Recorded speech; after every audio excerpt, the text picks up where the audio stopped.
مجھے کیسے پتا چلے گا تو سید ہے؟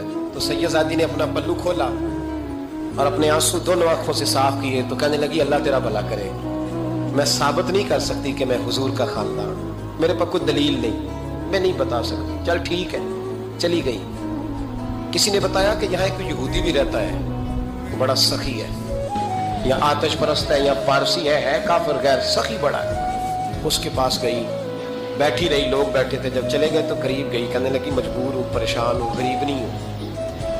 کہنے لگا بی بی تجھے کبھی دیکھا نہیں، سمرقند کی اتنی آبادی نہیں، میں سارے شہر، تو کون ہے؟ تو کہنے لگی تعارف نہ ہی پوچھے تو اچھا ہے۔ اس نے کہا چلو اگر پتہ چل جائے تو۔ کہنے لگی میں مسلمانوں کے نبی کی اولاد، مسلمانوں۔ اس نے کہا پیغمبر خدا کی اولاد؟ اٹھ کے کھڑا ہو گیا، بی بی کو ساتھ لیا، گھر گیا۔ کہنے لگا جو صاف ستھرا کمرہ ہے نا اسے پھر دھو ڈالو، ایک دفعہ پھر دھو ڈالو۔ کمرہ دھلایا، صاف کرایا۔ پھر کہنے لگا بی بی میرے برتن زیادہ صاف ستھرے نہیں، میں نئے نہ خرید کے لا دوں۔ پھر نئے برتن لایا۔ پھر اپنے بچوں سے کہنے لگا اونچا نہ بھولنا، یہ سیدہ فاطمہ کی شہزادیاں آئی، یہاں کوئی شخص اونچی بات نہ کرے۔ پھر کہنے لگا بی بی جو میرا بالکل طیب اور حلال رزق ہے نا، یہ اس میں سے لنگر ہے، لیکن چونکہ میں غیر مسلم ہوں، مجھے سلیقے نہیں آتے، جیسا تیسا بھی ہو نا اسے قبول کر لینا۔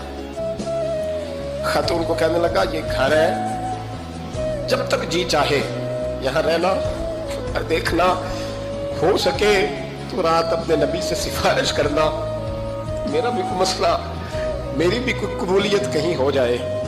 وہ مسلمان کہلانے والا رات کو سویا، کہتے جنت سجی ہوئی ہے، لوگ جنت میں جا رہے ہیں، لائنیں لگی ہوئی ہیں، نبی پاک لوگوں کو جنت میں بھیج رہے ہیں۔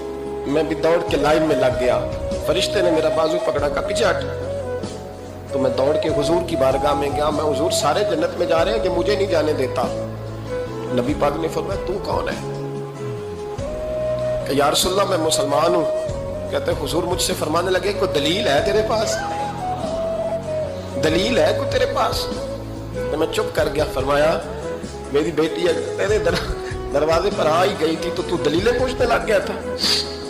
میں جا دوڑ جا۔ سویرے آنکھ کھلی تو گلیوں میں ڈھونڈتا پھرتا ہے، تلاش کرتا پھرتا ہے، کونے کونے میں جاتا ہے وہ سادات کا گھرانہ کہاں گیا۔ ڈھونڈتے ڈھونڈتے اس غیر مسلم کے دروازے پہ جا کے پہچان لیا تو کہنے لگا خدا کا واسطہ جو تو نے نوکری کی ہے نا ان کی مجھ سے 11 گنا لے لے، یہ سادات کا گھر مجھے دے دے۔ تو کہنے لگا کل تو آتا تو شاید بات اور ہوتی، آج بات اور ہے۔ اس نے کہا مہربانی